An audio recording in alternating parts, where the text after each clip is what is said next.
Northeast project and the process of submissions. Like you, Councillor, the Council is one of the submission writers. They will be putting up a submission, and tonight they'll tell you about what's in their submission. And then importantly, you'll hear how you can write your submission, and then you're going to have an opportunity in the second part of the meeting to speak to anyone to help you get the information that you need to put that submission in. You can see that it's an overview of the submission process, Council's role in this, that will be explained, and then how you can write that submission. So I've just said that twice now. What I'm going to do is to introduce the Mayor, Paula Puccini. Paula will do a welcome to country and talk to you about what tonight's about and give you a brief overview. Thanks, Paula.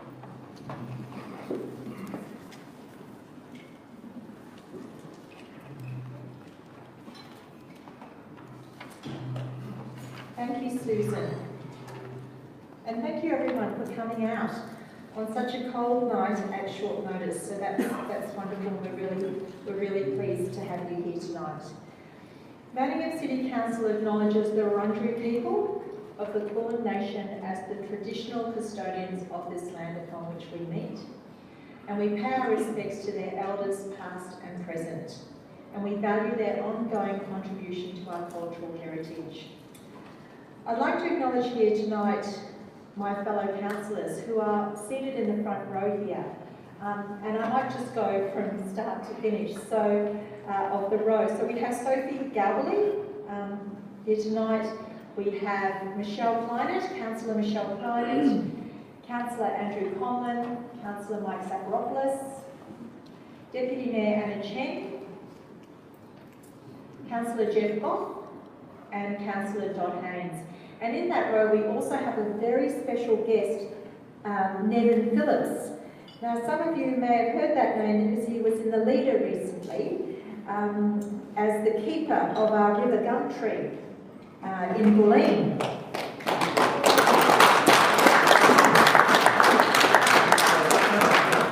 Now Nevin is 94 and he built the first factory in Bulleen in about 1958 and ran it for many, many years. It was a neon light factory and was responsible for the maintenance of the vinegar mill.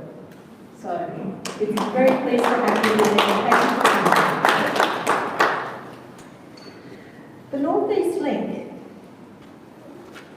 is the largest infrastructure project in Victorian history, $15.8 billion. Council and council officers have been actively engaged in this project since it was announced 2 years ago. We're all concerned about its impacts on our community, and we are with you. We've been advocating for our community and particularly on the issues that you've told us are a priority, and we will be continuing to do so. The Environmental Effects Statement, the EES, was released 7 weeks ago. And so we now have a reference document which gives us far more detail than we've ever had before. As many as you know, the EES statement is 22 volumes, it's 14,000 pages and it's 2 map books. So our council officers have been working tirelessly to analyse this complex document. And we now have a much better understanding of how this project will affect our community. It's anticipated that construction will take 7 years, creating major disruptions in more ways than one. Our only industrial business precinct will be lost. That's 100 businesses and 1,200 jobs that have gone. This is a significant blow to the owners and the business people, many of whom are here tonight. Our beautiful open spaces at Bulleen Park and the Coonong Creek Linear Park will significantly be diminished. We lose the equivalent of 4 MCGs of parkland, and some of our recreation and sporting clubs will be displaced. There will be significant losses of vegetation and major environmental impacts 15,800 trees will be removed and 10,000 trees will be affected. And 1.6 kilometres of the Coonum Creek will be put into covets. And for those of you who don't know what covets are, because I had to look it up, they're just big drains. So that's contrary to the government's policy to shine a light on our creeks. The widening of the Eastern Freeway to 20 lanes will deliver more cars, more trucks on our roads. It will increase noise and pollution. And on Bulling Road, there will be a 40-metre smokestack. In 2017, we provided in principle support for the North East Link project as the missing link, to complete the missing link of the Ring Road, but we didn't support option A, which the government ultimately adopted. So, in terms of advocacy, can I assure you that as a council we have been advocating for our community? Myself, the councillors, the officers, we've been talking to ministers, politicians, officers, people in different stakeholders for many, many months. In June 2018, we released our preliminary issues and opportunities report, and we're advocating on behalf of our industrial business precinct by providing support to the industrial zone liaison group and insisting that the state government support this community now rather than wait until any formal compulsory acquisition process starts. Our recreational officers have been working hard on our recreational open space master plan, which looks at how sporting clubs may be accommodated during construction with full replacement of facilities and enhanced facilities. And we're strongly advocating to upgrade Templestowe Road, which currently is not within the scope of the project, and it simply must be included. We anticipate that there will be increased traffic along Templestowe Road, and it's simply just ridiculous to have essentially a rural road with open gutters blowing into an 18-lane intersection. The project will just not look complete. Which brings me to the Yarra River Corridor Concept Plan, which is up here on the screen. This plan was endorsed by our councillors at the February public meeting, and this is our vision for the area. As you can see, our vision is to open up the whole of the riverbank from Bully Park to Finns Reserve to the people. Currently, the citizens of Banyule that are on the other side of the river can walk along the whole length of this river, along the main river trail. Now, this benefit should be available to our residents. We should be able to walk, jog, walk the dog, ride our bikes along our side of the river. And it wouldn't take much for the state government to provide this benefit, as much of the land along our side of the river is state-owned, or it's had a public acquisition overlay over it for at least 40 years. So we are advocating for a recreational trail the whole way along the length of that river, together with 4 connecting pedestrian bridges, so we can connect to the other side of the river as well. So people from Banyule can walk across to our side of the river, and we can walk and ride across to their side of the river. This will be a significant community benefit, which won't cost the state government much money. It'll be a drop in the ocean to a $15.8 billion project.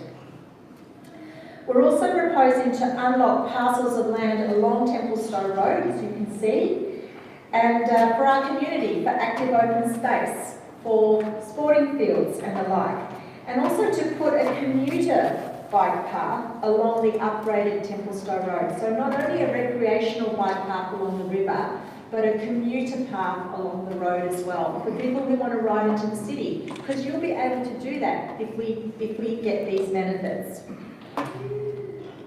We want what is left of the industrial business precinct once the project is completed to be returned to the community as an employment precinct. So, what are our core principles for this project? They are to avoid socially and physically dividing our communities, improve local connectivity and access to jobs and local services, ensure displaced local businesses and employees are proactively supported prior to any acquisition, maintain amenity and minimise disturbance to existing residential and environmentally sensitive areas, provide contemporary projects that promote active and sustainable transport like walking and cycling, as I've explained. And we demand no net loss of community facilities during or post-construction and no toll roads on the Eastern Freeway. And just to mention for a third time, an upgrade of Templestowe Road. To date, we haven't received any firm confirmation from the North East Link Project Authority in regards to our proposals, and that simply isn't good enough. We want written guarantees from the state government that post-construction benefits will be delivered. We're not happy with verbal promises and a nodding as we've received in the last few months from the North East Link Authority. Now, we drafted a submission. It's a 17-page submission on behalf of the community that highlights our issues and concerns, and we're going to share that submission with you tonight. I'd just like to say that it's a broad outline of our concerns, and in a broad outline it's still 17 pages. Behind every sentence in this submission there is a lot of detail and a lot of argument that we will be putting to the panel, that our barrister and our legal team that we have employed will be advocating to the panel, together with expert witnesses that will go in the witness box and give evidence in support of our submission. And I want to make that very clear because the document itself is quite dry. It's like a legal document. And people might read it and say, well, you know, this doesn't have a lot of feeling in it. Well, that's because lawyers don't have a lot of feeling. I can speak as I am none. But as councillors, we certainly have a lot of feeling, and we're very passionate about getting the best possible outcome for our community from this project. So I also urge you to share your voice and make your own submission. You don't have to put in 17 pages. You don't have to employ lawyers. You can even put in a few paragraphs if you wish. And Kate from Howard Andrews is going to go through that process in a little while. So putting a submission will be your opportunity to influence the panel and get the best possible outcome for our residents. And the more people who put in the submission, the better the outcome it will be for all of us. So I'll now hand you over to Andrew Day, our CEO, who will provide further details on council officers' role in this significant project. Thank you.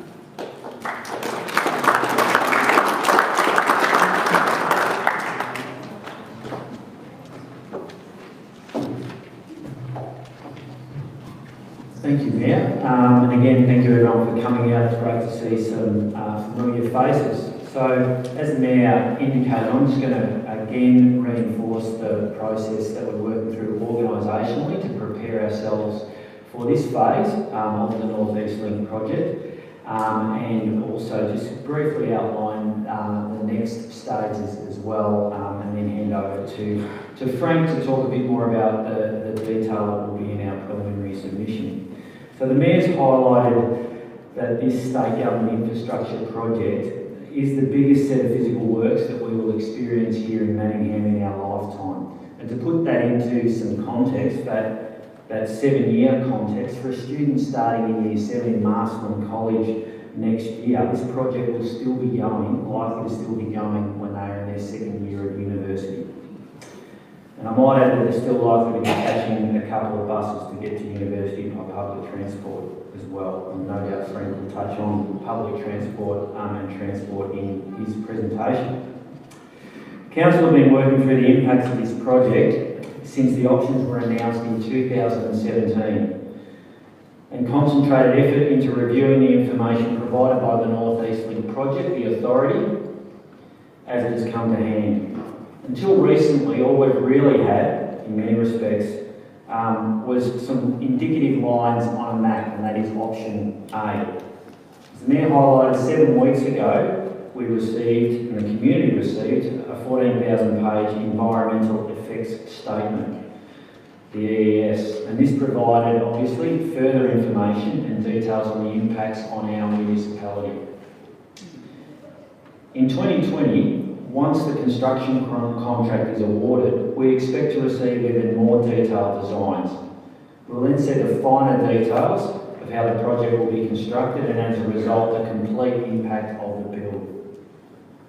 From 2021 to 2027, construction will be underway. The whole process on a much larger scale, of course, is quite similar to a building and designing a new house. We're currently, if you like, at the planning approval stage with a detailed draft before us. Once we have the final design from the builders, after they've gone to tender in 2020, we'll know exactly how it will all look and affect us, but this preliminary reference design gives us a really good indication of the impact. Council has allocated specialist resources to advocate on your behalf and assist in drafting a preliminary EES submission that outlines the impacts this project will have on Manningham. As the Mayor highlighted, we've appointed Harwood Andrews as the legal team to support us for the EES submission and the hearings process, and I'm sure Kate will speak with some feeling later on. Council officers from various disciplines have been working on this project for the last 2 years. We've also established a dedicated North East Link project team, and I'm really proud of the work that that team has produced, particularly in the last 6 or 7 weeks, and the quality of the information that is flowing through to councillors and from what I've seen in the draft submission. Our subject matter experts have dedicated substantial time analysing the EES document and met with impacted community members in groups to ensure we understand the wide range of community priorities and impacts. We will present more data and detail at the planning panel hearings that will be held at the Bendigo Club. And as the Mayor mentioned, councillors are encouraging individuals and groups to outline the personal impact that this will have on you and make a submission to the EES process, as we will be doing on behalf of council and the community. The more people that provide feedback, the better chances our community will have of influencing the outcomes.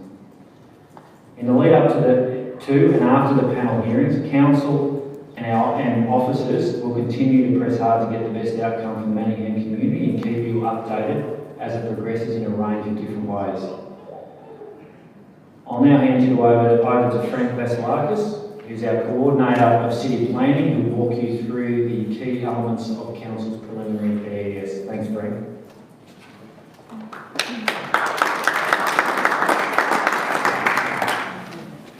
Good evening, everyone. So as Andrew mentioned, I'm the Coordinator of City Planning here at Manningham Council, and my team and many in the organisation have been leading a lot of the planning behind the North East Link project. I just want to just confirm that we do have a Greek and a Mandarin interpreter here tonight, so if you did need those services, they're just seated just over here, their hands are up, there you go. My name is Carlos. I'm a Mandarin interpreter. My name is Silvia. Thank you. So if you do need that, feel free to come down over here, and they'll be here for the remainder of the night as well if you need their services after the presentations. So I'll just run through, I've got about 4 slides to go through, and I will run through basically what's in Council's submission at the high level around the themes and topics that Council is particularly focused on that represents the broader community. So the first one is around open space and environment, and it's for a road project, this is probably one of the biggest impacts that the project is having on the environment and the landscape. So a big part of that is around, our submission has a lot of detail around managing the impacts to Bulleen Park, particularly as that's where the tunnel portal of the freeway will exit and join with the Eastern Freeway. It's impacting on the Yarra Junior Football League oval at the front of Bulleen Road, also used by the Cricket Club. and it also impacts on the golf course and the tennis centre, which are both located in the city of Boroondara at that location. So council is quite keen to ensure the outcomes around Bulleen Park and the impacts to the sporting clubs and all the users of the facilities around the park itself are taken care of and managed throughout the construction period. The project's also quite a significant project in terms of the amount of land it impacts. So you've got the Northeast Link, the new section of the freeway between the Ring Road and the Eastern Freeway, which at the moment doesn't have any link in that location. But another significant part of the freeway, the project up, is to widen the Eastern Freeway to accommodate that extra traffic. The consequence of that widening and those impacts are going to be quite significantly felt along the Coonum Creek Trail, along the whole length of the Eastern Freeway between Thompson's Road all the way up to Springvale Road. And that's on both Manningham Council side of the freeway and also the other side of the freeway on the south, which are in the cities of Boroondara and Whitehorse councils. So a big part of council submission is about ensuring that the impact is minimised on the open space and the walking trails, the vegetation, the flora and fauna, and any other consequential impacts around water, flooding, and the creek itself in that location. A big part of that freeway section and the works will be to accommodate construction. So many parts of the Coonum Creek Trail might be closed off for several years to accommodate construction practices and vehicles and stockpiling. So again, that plays a big part of our submission in how we manage that. As I did mention, there is, and the Mayor and the CEO previously mentioned, there is a significant amount of trees and vegetation that will be impacted along the entire alignment, and Council's working quite heavily to reduce that impact and mitigate any of those effects. One of those is what we've mentioned before, about the significant River Red Gum, which is located almost smack bang in the path of the freeway, and a key advocacy action for Council is to make sure that that freeway does not impact that significant tree that's been there for over 400 years. Another aspect of the environment that Council is keen to protect is the Bowl and Billabong, located just off Bulleen Road, just north of Bulleen Park there. And although the North East Authority have designated that as a no-go area in terms of their construction, it does have the wider freeway impacts the water flows and the environmental elements that feed into that Billabong. So we're keen to protect that and minimise impacts around that, and also acknowledge the cultural sensitivity of that site as well. And to wrap up the environment section, a big part of this is managing the flooding and water impacts, given that the dominant part of the freeway will be built within what is a floodplain along there on Bulleen Road and along the creek line. I'll now touch on the traffic and transport impacts. So predominantly the actual freeway, the traffic projections themselves at this stage, they provide quite a positive outcome in terms of traffic projections for Manningham's local roads. So we do acknowledge that for Manningham there is going to be a reduction in traffic on our river bridges, on a reduction of truck traffic on Bulleen Road, and also a reduction of traffic along many of our arterial roads. However, there are opportunities to further refine the project from a transport and traffic perspective. And one of those is the current design of the freeway interchange at Manningham Road, which is where the Bulleen Industrial Precinct is, and we'll be challenging the design of that freeway interchange at that location to get the most optimum outcome with minimal impact to existing users. As we mentioned earlier, we also are heavily advocating for the upgrade of Templestowe Road. That's not one of the projects that's considered as part of the North East Link scope. However, Council have a view that the projected increase in traffic in the Bulleen area and the activation of a lot of those facilities along Templestowe Road, as the Mayor highlighted in the Yarra Corridor Concept Plan, will result in the need for that road to be upgraded, not only for vehicles, but to improve safety for pedestrians, cyclists, and all other users along that road, and enable residents who live in Bulleen on one side to safely access Water Parkland and the river on the other side of that road there. There are also quite a few visual impacts that need to be mitigated. Along with a lot of the changes on the Eastern Freeway, there will be significant high sound walls and noise walls along there, up to 10 metres in some locations. So a big challenge is to try and manage that from an urban design perspective, but also what does that mean to our local residents and people living alongside those areas and people who use the parks. In Bulleen Park, there's also a proposed smokestack for the ventilation shaft of the tunnels, up to 40 metres high. So that's going to have implications there for our users of the facility, and also the design of that ventilation shaft there. I do also want to acknowledge that a big part of the project does impact on Estelle Street in Bulleen, and one of the key challenges for council is to make sure that the impact is minimised and mitigated in that location of the freeway. As part of our advocacy, and I mentioned before about the Bulleen Industrial Estate, in order to try and identify additional sites for industrial uses, council is working quite strongly with Department of Planning and other state government authorities to unlock a piece of land on Webster's Road in Templestowe in order to provide some industrial uses at that location. So that will in some way mitigate some of the loss of the land uses, or the industrial land use being impacted at Bulleen near the Manningham Road interchange. And I put social impacts there, and one of the things that underpins a lot of what's occurring is there are a lot of social impacts from each of these projects impacting various elements of it. Social impacts are probably one of the hardest things to quantify through this process, and that's where your stories are vital to this. What we're encouraging through individual submissions is, how does the project affect you as an individual, as a resident, as a user of all these facilities that are being impacted? And they're the stories that will carry the most weight in how to address the social impact. So that's why we do encourage you to make your individual submissions about the emotional and physical and economic impact that has to you as a resident or a user. Sorry, I may have jumped a slide there. So back on transport, I forgot to mention that we're also keen to ensure the impact to Austin Street and Avon Street in Bulleen is minimised. Those roads are going to have some significant change around how they operate, and that's a key part we will be further facilitating and understanding through the process.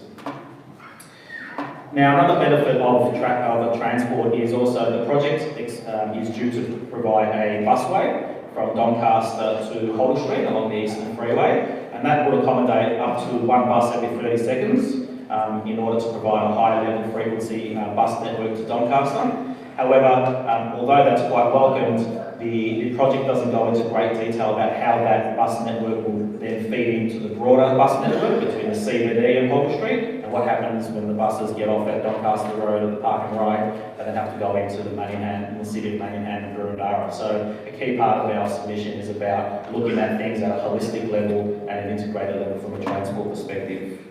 And that project also looks to provide an upgraded park and ride at Doncaster and a new park and ride at Bulleen, which is at the current Bulleen Tennis Centre.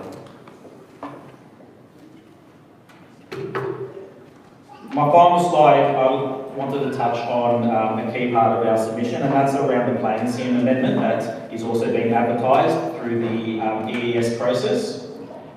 And this is one of the things that sort of get lost in amongst the documents and the detail.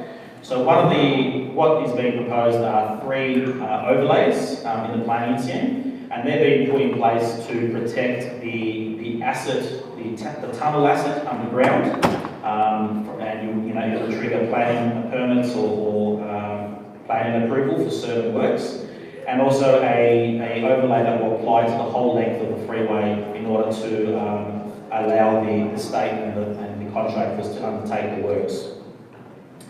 So the majority of that overlay that applies to the tunnel is in Bulleen, and some of the things that might require once it's put in place is that a planning permit might be required if you're excavating more than 2.5 metres below your house, if you're right above the tunnel itself, or if you're building a 5-storey building above the tunnel itself, it will also trigger planning permits. Now that doesn't necessarily mean you won't be able to build or develop on your land. What it means though is that your planning permit will need to be referred to the authority to make sure that whatever's being built above the tunnel doesn't compromise the tunnel structure itself. And a lot of that planning a lot of those planning requirements get a little bit more stringent as you get to the shallow end of the tunnels, because that's where more of the stress is placed above ground to the tunnels just beneath the surface there. So that's a summary of what's some of the high-level stuff in our submission. And as mentioned before, and what we mentioned again, there will be multiple submissions that we will be making to the process. And Kate Morris from Harwood Andrews will explain that in more detail shortly. So thank you.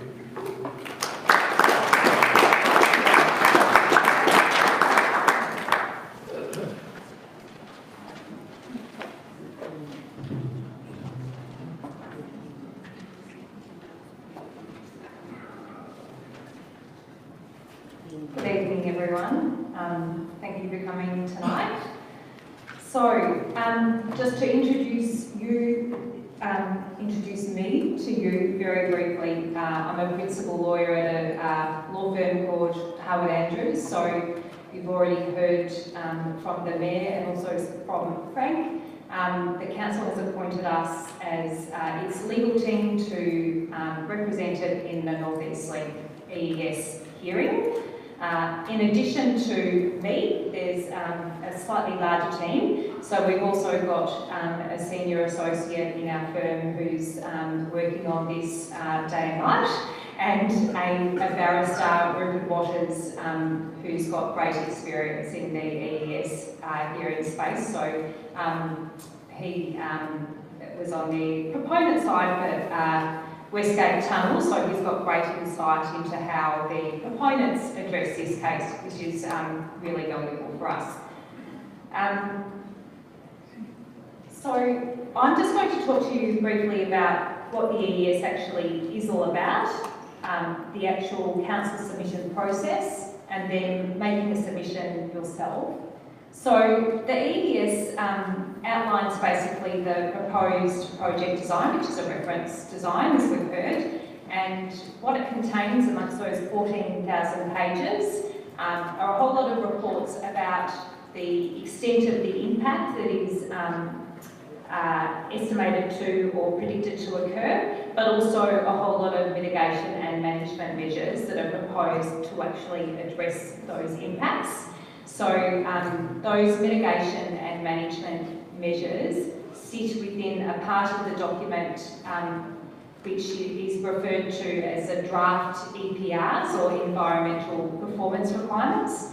So what I'd say to you for those, Andrew talked about a building permit process or building your house and the process you go through. So not dissimilar to that, I talked to you about planning permit process. A lot of you have gone through a process of getting a planning permit. So if you think of the EES as in the 14,000 page document as the planning permit application. So that's the document that's telling you what they actually, the permissions that they need and all of the supporting reports. And then the environmental performance requirements are like their draft permit conditions. So they're the conditions, they're what we'll be looking to ensure that they actually address the impacts and that we will want to see upheld. So the Inquiry and Advisory Committee has been appointed to consider the EES and also all of the public submissions, and that starts on the 25th of July. As you've heard at the Veneto Club in Bulleen. It's a very long hearing, so it will go, it's predicted to go at the moment until about the 5th of September. And that whole period, it might be sitting 4 days a week, it might be sitting 5 days a week, but it will be a pretty intense period of time. And then, of course, after the actual hearing process, the Inquiry and Advisory Committee will submit a report to the Minister for Planning for him to consider, and he will decide whether he wants to accept the recommendations of that advisory committee, including in relation to the environmental performance requirements, and which recommendations he doesn't want to accept, and then he'll provide a report that explains why, his view on all of that. So,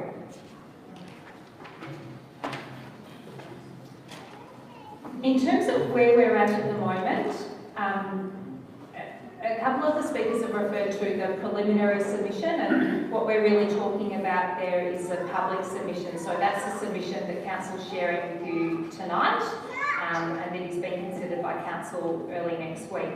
So it's a public submission because it is going to be made public. So everyone who lodges a submission in relation to this EES, it becomes a public document, which is important for you to know. And also important for you to know is the actual lodgement date on the 7th of June. So we've got until the 7th of June to get something in.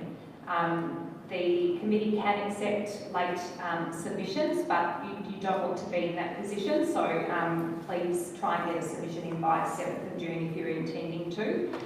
In terms of the actual submission style that Council has adopted or proposes to adopt for its public submission, the Mayor mentioned it is 17 pages, I think, and that is supposed to be a brief submission. So basically, what we are trying to achieve with the submission is to ensure that it is concise and clear, and keeping it at a high level. So there's a few different reasons for that, but primarily we want to ensure that the Inquiry and Advisory Committee actually read the submission before the public hearing. So think about how many documents they've got to read. They've got 14,000 pages of an EES. They've got many, many public submissions, not just from Council. So it's really important that they understand what Council's key issues are at the outset of this hearing. It's also important that it's clear so that it's understood, but also that it's high level so that we don't give away all of our arguments before we actually get to the hearing. So I think the reason that it's been called a preliminary submission by people here tonight is because the next step for us is actually elaborating on that submission and making comprehensive submissions, which will be both a written document and verbal submissions at the actual Inquiry and Advisory Committee hearing. So the next step, once we lodge a public submission, you'll see is a directions hearing. So that's on the 21st of June. And that's something that everyone who puts in a submission will be invited to attend. It's important, I think, if you can attend that, if you want to participate in the hearing, so that you start to get a good understanding about how the hearing is going to run and the particular schedule or timetable that the planning panel are going to adopt. So the purpose of the directions hearing is really to address any preliminary or procedural issues and to make the administrative arrangements for the hearing, so that including the timetable. So the sorts of things that they're discussing are timelines for circulation of expert evidence. So for those parties who actually are calling expert evidence, and that's not something that you have to do at all, so don't feel that just because you're not professionally represented or that you haven't got the resources to engage an expert to provide evidence that you shouldn't put in a submission. That's not the case at all. But because people do provide expert evidence, rely on expert evidence in these cases, it's really important that deadlines are set for circulation of the evidence, so that as a matter of fairness, everyone has a reasonable amount of time to digest that report or that evidence and then be in a position to be able to cross-examine the experts on that at the hearing. So pre-hearing, after the directions hearing, the steps or the key things that are going to happen will be a circulation of what's referred to as a Part A submission, and that will be something that the proponent circulates to everyone who actually puts in a submission before the hearing, so probably around the 11th of July, but again that's something that will be set at the actual directions hearing. And that Part A submission is quite a high level submission, and will be providing a lot of background to the project and high-level responses to key issues. It might also involve circulation of updated environmental performance requirements if the proponent decides to do that. The other thing that will happen before the hearing is all of the expert witness reports will be exchanged. So that usually happens a week before the hearing. Sometimes in these larger hearings it will happen up to 2 weeks beforehand, but it's probably going to be around the 18th of July. And all of those expert witness reports, so if you are making a submission and you're also circulating evidence, you'll be required to serve that not just on the Inquiry and Advisory Committee, but also on all of the other parties that are participating in the hearing. But you will also be able to look at that expert evidence on the Engage Victoria website. It will go up on there. The other thing that will happen is it'll usually be an accompanied site inspection, and that's another issue that will be addressed at the directions hearing. So usually the Inquiry and Advisory Committee will want to do something in the nature of a bus tour, basically, with all of the representatives for the various parties and any other submitters who want to come along. And the purpose of that is to ensure that the committee are really familiar with what's on the ground before they get to the hearing, and it is an opportunity to specify particular places that you want the Inquiry and Advisory Committee to visit.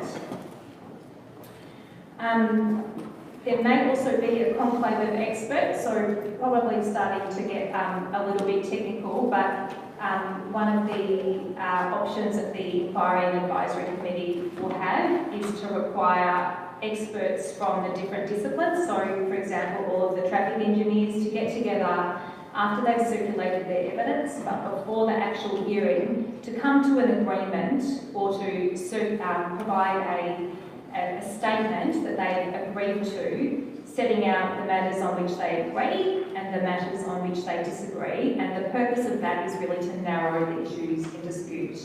Then we get to the actual hearing, and this is where we will have the feeling and the emotion.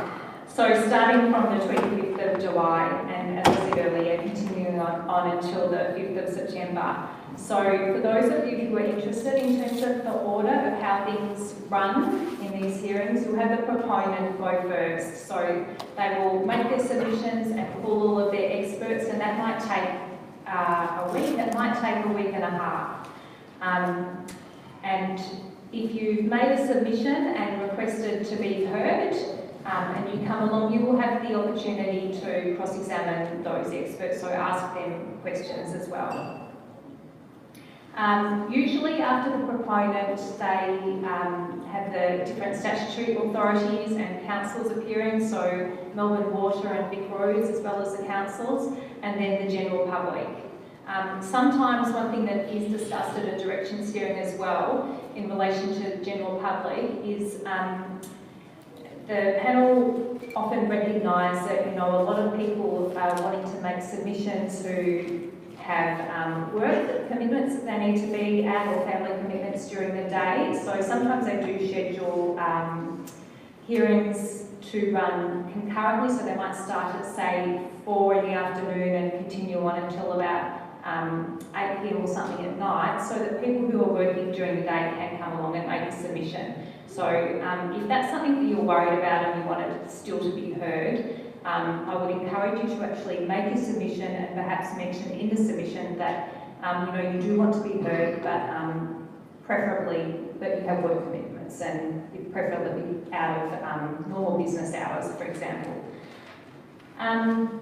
In terms of the rest of the hearing, so the submissions that Council will be making, as I said earlier, that's when we make our really comprehensive submission.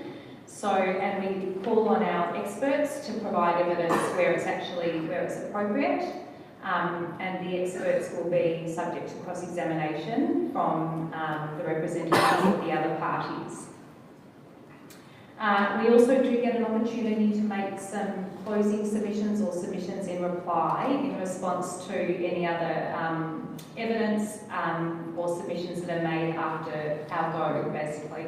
So, and they can either be oral submissions, or they can be only, or they can be oral submissions and anything in writing. Something that you might like to know is that for these sorts of large matters, any document that is handed up during the hearing, including submissions or other documents that are tabled, it'll all be put up on that Engage Victoria website. So, and it's usually done within 48 hours, so it does make it, relatively easy to follow what is happening.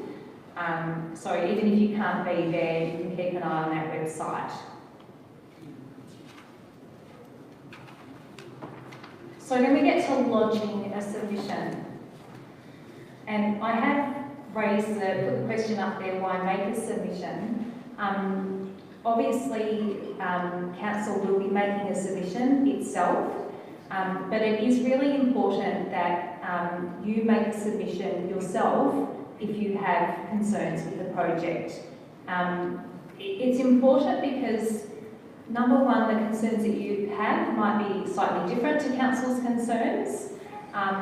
Number two, the more people or the more voices that we actually hear raising issues, it all assists, in my view. So please do that.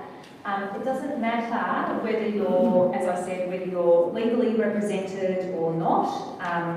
Just put in a submission, and I think, as the other speakers have said, it doesn't matter if it's a couple of paragraphs. It doesn't have to be extensive at all. The main thing is that you explain what your concerns are and why you're concerned. And if there's any changes that you recommend or would like to see made to those environmental performance requirements or the actual project itself. So hopefully a lot of people are actually familiar with the Engage Victoria website, which is where you need to make the submission. If you don't have access to the internet, you can phone Planning Panels Victoria and they will send out a format for a submission document for you to send. But otherwise, if you have access to the internet, go to the Engage Victoria website and fill out the submissions. As I said earlier, all of the submissions are public documents, so it's important that you know that and that you keep any personal information out of the submission that you don't want to be made public. So your contact details, they're kept private, well, to the extent that they're not published on the website. They are provided to the other parties for the purposes of actually facilitating exchange of documents and so on. But it's just important that you read all of those little caveats on the Engage Victoria website. Like I said before, it doesn't need to be extensive and you certainly don't need to be technical.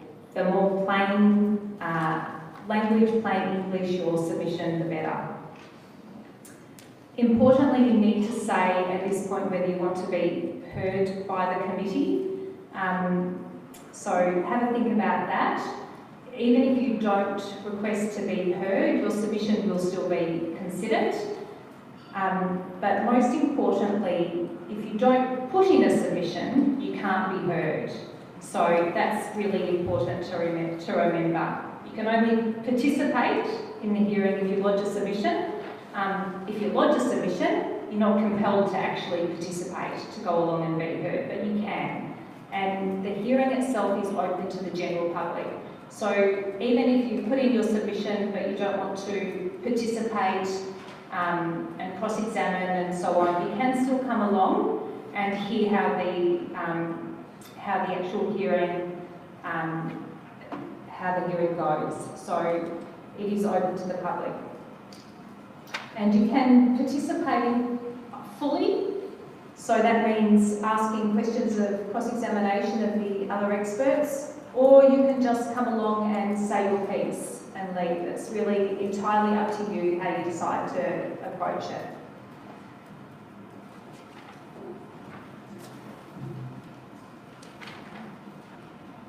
think we're at the end. The main thing to remember is 7th of June.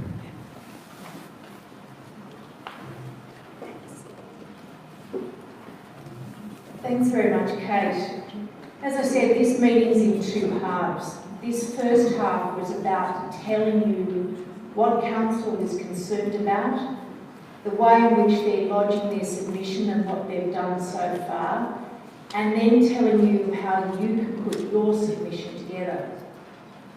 The second part of the meeting is working much more on you being able to ask questions of individuals about what's in the submission, being able to question people like Kate and say, how do I put mine together? Being able to talk to any of the councillors, the council officers, and ask them directly for their help to help you get your argument together. So this part of the meeting is about you taking action, being able to find out more about what you want to know, and being able to put together your own submission.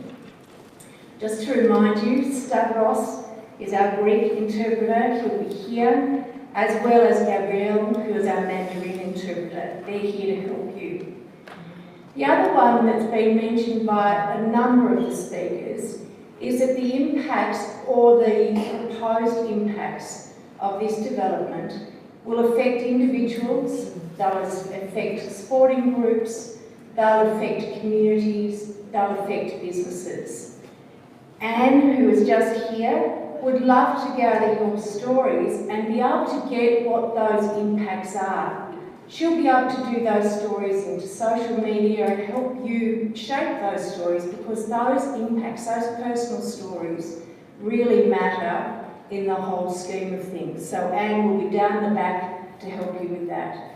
So just a reminder, this next part of the meeting, there's plenty of food there. There's lots of people to see, all of the councillors, the Mayor, the CEO, our speakers, Kate and Frank, and then Anne's down the back as well.